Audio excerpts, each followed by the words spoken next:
ఇల్లు పరిగిస్తున్న మన ప్రియతమ నాయకులు శ్రీ కన్నా లక్ష్మణ్ గారిని మాట్లాడాల్సిన కోరుతున్నాం. పెద్దలు,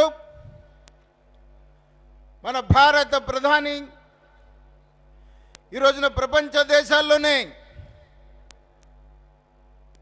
ఒక హీరోగా ఏదైతే మనం మన దేశానికి సింహం అనుకుంటున్నామో, పుల్వామా ఇన్సిడెంట్ తర్వాత కక్ష తీర్చుకుంటామని చెప్పేసి పాకిస్తాన్ మీద దెబ్బ తీసి భారతదేశ సత్తా చూపించినటువంటి మన భారత ప్రధాని పెద్దలు నరేంద్ర మోడీ గారు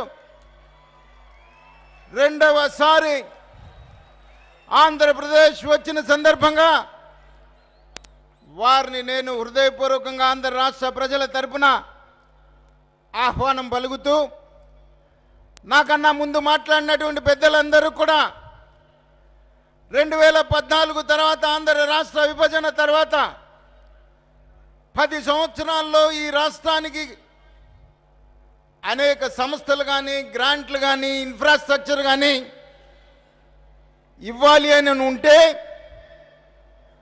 5 సంవత్సరాల్లోనే ఈ రాష్ట్రానికి విద్యా సంస్థలు కానీ 11 విద్యా సంస్థల్ని చట్టంలో పెట్టి ఇవ్వాలని ఉంటే ఈ రాష్ట్రానికి 39 సంస్థలు 5 సంవత్సరాల్లోనూ ఇచ్చినటువంటి నాయకుడు నరేంద్ర మోడీ గారు.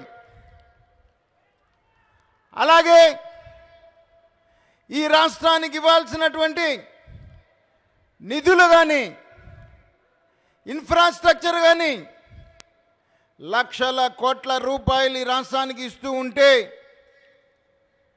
వచ్చిన ప్రతి రూపాయి కూడా అవినీతికి పాల్పడుతూ జన్మభూమి కమిటీ సభ్యుడి దగ్గర నుంచి ముఖ్యమంత్రి కుమారుడు దాకా ఈ రాష్ట్రాన్ని దోచుకు తింటూ వాళ్ళ దోపిడీని, అసమర్థతని, అరాచకాన్ని కప్పిపుచ్చుకోవడానికి తనకు సపోర్ట్ చేస్తున్నటువంటి పచ్చ మీడియాతో నరేంద్ర మోడీ గారు ఈ రాష్ట్రానికి అన్యాయం చేస్తున్నారనేటువంటి ఒక దుష్ప్రచారం ఈ రాష్ట్రంలో చేసి, ఆ దుష్ప్రచారం మధ్యలో 2019 ఎన్నికల పబ్బం గడుపుకోవాలని చూస్తున్నటువంటి ముఖ్యమంత్రిని ఆటలు చల్లవు అని చెప్పేసి నేను చెప్తా ఉన్నాను.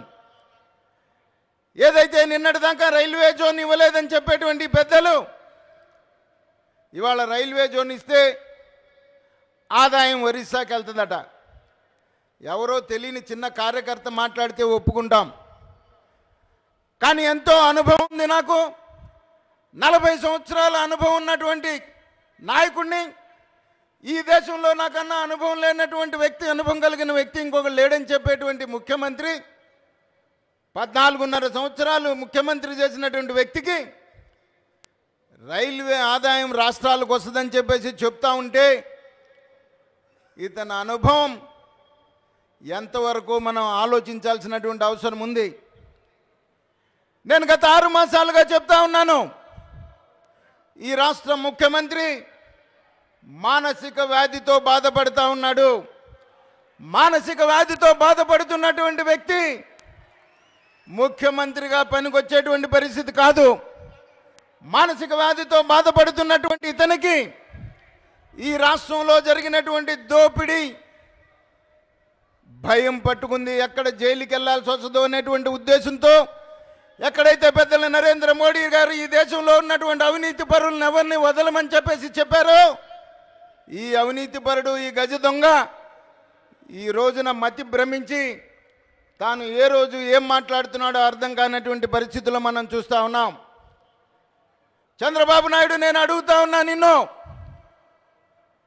నీ జిల్లాలో ఉన్నటువంటి కాణిపాకం విఘ్నేశ్వరుడు సాక్షిగా నువ్వు స్పెషల్ ప్యాకేజీకి ఒప్పుకోలేదా? నువ్వు ప్రమాణం చేస్తావా అని ఛాలెంజ్ చేస్తా ఉన్నాను. నీకు దమ్ముంటే నువ్వు ఈ రాష్ట్రానికి స్పెషల్ ప్యాకేజీ నేను ఒప్పుకోలేదని చెప్పేసి నువ్వు చెప్తూ ఉంటే, అదే నిజమైతే నువ్వు కాణిపాకం వినాయకుడు సాక్షిగా నీకు దమ్ముంటే ప్రమాణం చేస్తావా అని చెప్పేసి నేను అడుగుతా ఉన్నాను. నిరంతరం అబద్ధాలతో, మోసాలతో, అవినీతితో నీ చరిత్ర అంతా నీకు కలిసినటువంటి నువ్వు ఈ రోజున నరేంద్ర మోడీ గారిని విమర్శించేటువంటి స్థాయి నీకు ఎక్కడుందని చెప్పేసి నేను అడుగుతా ఉన్నా. ఈ రోజున ప్రపంచ దేశాలన్నీ కూడా నరేంద్ర మోడీ గారిని ఒక హీరోగా చూస్తూ ఉంటే, ప్రపంచ దేశాలన్నీ కూడా తన దౌత్య నీతికి దండం పెడతా ఉంటే, నువ్వు పాకిస్తాన్ ప్రధానమంత్రి మాట్లాడినటువంటి పలుకుల్ని నీ నేటు ద్వారా నువ్వు పలుకుతావు. నువ్వు పలికినటువంటి పలుకుల్ని ఈ రోజున పాకిస్తాన్ పార్లమెంట్లో నువ్వు మాట్లాడినటువంటి మాటల్ని పాకిస్తాన్లో ట్రెండ్ చేసేటువంటి పరిస్థితికి వస్తే ఈ రాష్ట్రంలో ఉన్నటువంటి ఇతను దేశద్రోహ నేరం కింద పరిగణింపబడడా అని చెప్పేసి నేను అడుగుతా ఉన్నా.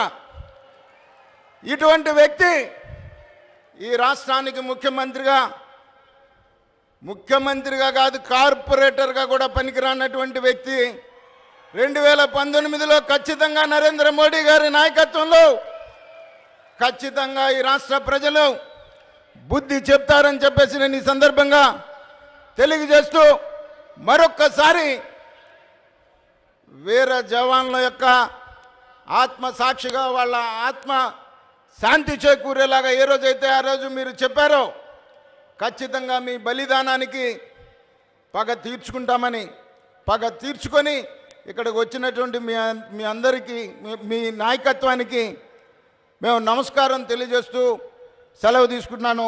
భారత్ మాతాకి, భారత్ మాతాకి, భారత్ మాతాకి.